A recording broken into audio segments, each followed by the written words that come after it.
In this video, I'll be showing you how to use the drop feature in Microsoft Edge. With the drop feature, you can easily transfer things between devices that have your Microsoft account logged in.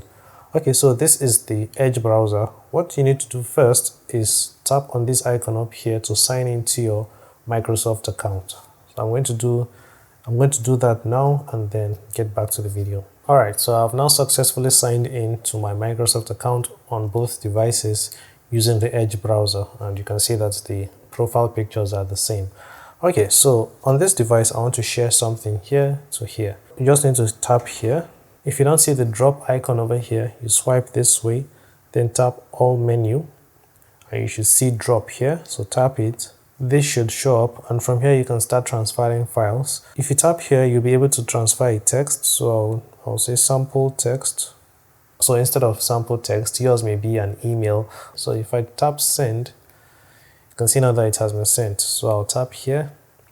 This is the drop icon as well. I'll tap it, and you can see I have the text here as well. So I can long press it on this device to copy it.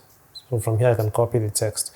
If you want to send pictures or videos, you can do that. I'm going to tap photo, then I'm going to pick an image. So let's say this one, and then tap send.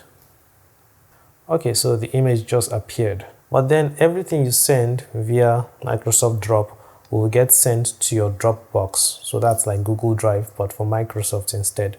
So to access all the things that you have sent, you tap on any of the devices, you tap on these three dots up here, then tap free up storage.